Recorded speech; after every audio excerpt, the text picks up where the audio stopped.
दोस्तों बहुत सारे लोगों के साथ समस्या आ रही है कि उनके मुंह से बदबू आ रही है। माउथ से स्मेल आने की समस्या एक ऐसी तकलीफ़ है जिसका हर इंसान के सामाजिक जीवन के ऊपर भी बहुत ज़्यादा असर पड़ता है। और इसका अगर बच्चों के अंदर ये समस्या आने लग जाए तो ये एक तरह का लक्षण भी है कि उनके ये ब्रेन को भी इन्फेक्शन है, जो मुंह से स्मेल आती है उसको अफेक्ट कर सकती है। उनकी डेवलपमेंट के ऊपर भी, ब्रेन की खास करके, बहुत बुरा असर डालती है। तो बड़ों के अंदर ये समस्या आने लग जाए तो बहुत ही शर्म वाला माहौल भी कभी कभार बन जाता है, क्योंकि या तो उनको मुंह ढक के रखना पड़ता है। बच्चों में भी ये आता है, वो भी अपना मुंह ढक के रखते हैं, किसी से मिलना हो तब सारा दिन मुंह ढक के ही रखना पड़ता है। तो आज हम बात करेंगे कि ये मुंह से जो बदबू आ रही है, माउथ से स्मेल आ रही है, इसको ठीक करने का तरीका क्या है, क्या इसकी मेडिसिन है, क्या इसका होम रेमेडी है कि इसको पूरे तरीके से ठीक करके हम परमानेंट इसका इलाज कर सकें। और बच्चों के अंदर जो मुंह से स्मेल आती है, बदबू आती है, उसका इलाज सही समय पे करना बहुत ज़रूरी है, नहीं तो ये उनके नेचर, स्वभाव को भी बहुत ज़्यादा अफेक्ट करता है। तो सबसे पहले जान लेते हैं कि बैड स्मेल है, जो मुंह से बदबू है, वो आती क्यों है। उसके बाद हम जानेंगे कि इसको ठीक करने का तरीका क्या है, दूर कैसे हम कर सकते हैं, होम रेमेडीज़ और मेडिसिन के बारे में लास्ट में बात करेंगे। तो मुंह से स्मेल आने का जब तक आपको कारण नहीं पता होगा तब तक आप इसका कहीं से भी इलाज नहीं करवा सकते हैं। होम्योपैथी, इंग्लिश, आयुर्वेदा, कहीं से भी चल जाएं। इसके दो मेन कारण है। पहला मेन कारण है इन्फेक्शन, दूसरा मेन कारण है ब्लॉकेज। दो मेन कारण है, इनको हम डिटेल में डिस्कस करेंगे ताकि आपको पता लग जाए आपकी मुंह से स्मेल, बदबू क्यों आ रही है, क्यों मेडिसिन खाने के बाद भी आप मेडिसिन खा खा उब चुके हैं, छोड़ दिए हैं, कोई असर नहीं हुआ है, आप ठीक नहीं हुए हैं, स्मेल आनी बंद नहीं हुई है। तो ये दो मेजर कारण हैं, इन्फेक्शन और ब्लॉकेज। ये किसी भी उम्र में हो सकती है। मुंह की बदबू शुरुआत है, पहले नहीं थी, बचपन में, बड़ी उम्र में भी जाके शुरू हो सकती है। कईयों को बचपन में से ही होती है, बड़ी उम्र तक ही चलती है। और सेक्स भी, मेल है चाहे वो फीमेल है, चाहे महिलाएं हैं, चाहे बच्ची हैं, चाहे पुरुष है, चाहे बच्चे हैं, सभी को ये हो सकती है। अब पहला हम कारण डिस्कस करेंगे ब्लॉकेज। पहला जो इसका मेन कारण है वो है ब्लॉकेज। ब्लॉकेज कहाँ पे, कई बच्चों का या बड़ों का देखते हैं कि हम एक नाक की साइड बंद रहती है, जब नाक उनका एक महीने में 2-3 बार बंद हो ही जाता है। और ये इन्फेक्शन इनको पुरानी चली आ रही है कि नाक जहाँ तो इनका एक साइड नाक की बिल्कुल बंद ही चली आ रही है, जहाँ एक साइड खुल जाती है दूसरी बंद हो जाती है। इस ब्लॉकेज से नाक कान गले में इन्फेक्शन हो जाती है, रेशा गलने सड़ने लग जाता है बलगम वहाँ पे, जिससे माउथ से बैड स्मेल आने लग जाती है, मुंह से बदबू आने लग जाती है। साइनस ब्लॉकेज हो सकती है। हमारे चेहरे पे बहुत सारे साइनस होते हैं, हवादार छेद होते हैं, उनमें अगर इन्फेक्शन हो जाए, उनमें भी रेशा गलने सड़ने लग जाए, उसके बाद ये इन्फेक्शन नाक कान गले में फैलकर आपके मुंह से बदबू आने लग जाएगी। एडोनेड इनलार्जमेंट है, ये बहुत देखा गया बच्चों के साथ कि बच्चों या बड़ों के साथ ये समस्या बहुत मिलती है कि एडोनेड एक तरह का लिम्फ टिश्यू होता है जो इन्फेक्शन को रोक, जब हवा में कोई कीटाणु चला गया ये उसको पकड़ता है, आपके फेफड़ों तक नहीं पहुंचाने देता ये।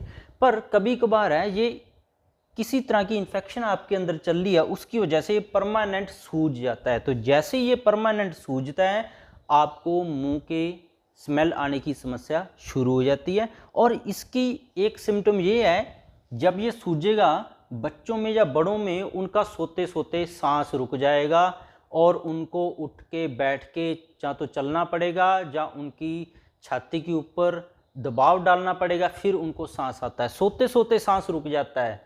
ये बच्चों के साथ भी हो सकता है, बड़ों में। तो ऐसा होता है, एडोनेड इनलार्जमेंट की वजह से भी मुंह से स्मेल आ जाती है। टॉन्सिल जिनके बार बार सूजते रहते हैं, इसका मतलब उनके गले में इन्फेक्शन चल रही है, ब्लॉकेज चल रही है। जब भी ब्लॉकेज होगी किसी भी कारण से, तो वहाँ पे रेशा गलने सड़ने लग जाएगा, और जैसे ये पुरानी होती जाती है तो परमानेंट ब्लॉकेज चली जाती है, तब ये मुंह से स्मेल आनी बंद ही नहीं होती।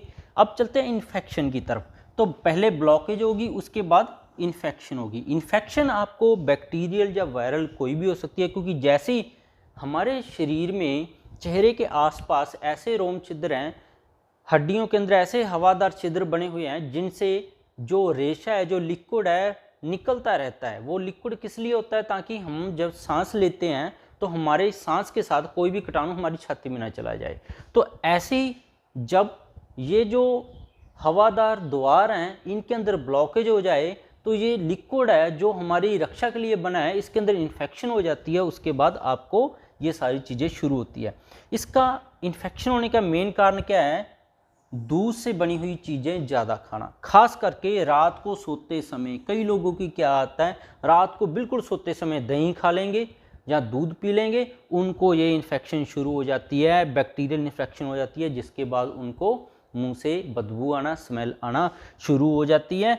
और कई लोगों को दूध के प्रोडक्ट से एलर्जी होती है, उनको भी बार बार इन्फेक्शन होके ये समस्या बढ़ जाती है। तो ये इसका मेन कारण है। दूध से बनी हुई चीज़ें आपने बंद रखनी है। दूसरे और भी बहुत सारे कारण हैं, जैसे बाज़ार से आप ब्रेड, डबल रोटी, बिस्कुट, भुजिया, ये फ्राइड है आइटम है, समोसे, चाट, कचौरी ऐसे खाते रहते हैं, तब भी ब्लॉकेज आपके पहले ही है। आपने ये खाना शुरू कर दिया ज़्यादा, समोसे, चाट, कचौरी, पुरानी एक दिन से बनी हुई मिठाइयाँ, कोई भी चीज़ एक दिन से पुरानी आप बनी हुई खाने लग जाते हैं, चाहे वो पैकेजड है, चाहे मैगी, नूडल, समोसे, बर्गर, कुछ भी ऐसा जो एक दिन से पुराना है, तो आपको इन्फेक्शन हो जाएगी और मुंह की बदबू आपकी जा ही नहीं सकती, दवाई कोई भी खा लें आप। तो दूध से बनी हुई चीज़ों का आपने परहेज रखना है और ये बाज़ार की चीज़ों का बिल्कुल बंद रखना है अगर आप ठीक होना चाहते हैं। तो मुंह की बदबू ठीक करने का तरीका सबसे बढ़िया यही है। अब चलते हैं, मुंह की बदबू का, माउथ स्मेल का ट्रीटमेंट क्या है, इसका होम रेमेडीज़ क्या है, मेडिसिन क्या है और क्या इसका तरीका है। सबसे बढ़िया इसकी जो माउथ से जो स्मेल आती है बैड, उसको ठीक करने का पेपर लॉन्गम। पेपर लॉन्गम जिसको हम पिपली मूल बोलते हैं। दोस्तों, पिपली मूल के अंदर कैम्फर का कुछ ना कुछ कण होता है। जब कैम्फर किसी भी प्रोडक्ट में या किसी भी खाने वाली चीज़ में पाया जाता है कुदरती तौर पर, तो वो बैक्टीरिया, वायरल इन्फेक्शन और ब्लॉकेज को रोक सकता है। तो इसके अंदर कैम्फर पाया जाता है और ये एक तरह का एंटीऑक्सीडेंट है, शरीर में ताजगी भर देता है, आपको नींद बढ़िया आने लग जाएगी, जो ब्लॉकेज है वो इससे पेपर लॉन्गम से खुल जाएगी। और ये आपने 2 चुटकी गर्म पानी के साथ 2 बार लेना है दिन में, सुबह खाली पेट लें, रात को सोते समय लें। ये इसको लेने का तरीका है और आप पाएंगे पहले ही दिन से आपको माउथ स्मेल के अंदर आराम मिलना, पूरा तरह से आराम शुरू हो जाएगा। और इसका अगर आपको जब आराम मिलना शुरू हो जाए, आप पूरा ठीक ना हो, तो आपको एक्सरे और अब ब्लड टेस्ट है इन्फेक्शन के लिए करा लेने चाहिए, ताकि आप परमानेंट इसका इलाज कर सकें। और मैं श्योर हूँ 99% लोग हैं इस उपाय से, इस मेडिसिन से, घरेलू से, उनके माउथ से जो बैड स्मेल आ रही है, मुंह से बदबू आ रही है, चाहे वो कितने सालों पुरानी है, वो ठीक हो जाएगी। 1% लोग ही हैं जिनको एक्सरे जांच करवा के अपना इलाज करना पड़ेगा। ये बहुत ही बढ़िया मेडिसिन है माउथ बैड स्मेल के लिए और मुंह से बदबू के इलाज के लिए। तो इसके बिना भी दोस्तों मेरे चैनल पर बहुत सारे हेल्थ टॉपिक्स पर वीडियोज़ हैं। गठिया, allergy, asthma, brain tumour, cancer है, कैसे हम परमानेंट, डायबिटीज़, हार्ट के किसी के वाल्व ख़राब हैं, एफिशिएंसी किसी की कम है, कैसे उसको बिना ऑपरेशन के ठीक कर सकते हैं, कैसे हम परमानेंटली थायराइड को ठीक कर सकते हैं। सभी जो टॉपिक्स हैं उनके ऊपर मेरी चैनल पर वीडियोज़ अवेलेबल हैं। और एक इंग्लिश में भी मेरा चैनल है, आप डॉक्टर मनदीप दहिया इंग्लिश जो चैनल है उसको आप सब्सक्राइब जरूर कर लीजिए। जो लोग इंग्लिश ज़्यादा जानते हैं उनको भी पूरी हेल्थ के प्रति जानकारी मिल पाएगी। जिन लोगों ने सब्सक्राइब नहीं किया है, सब्सक्राइब करना मत भूलिएगा। वीडियो को लाइक और शेयर जरूर कीजिएगा। मिलते हैं कल फिर नई वीडियो के साथ। आपका बहुत बहुत शुक्रिया।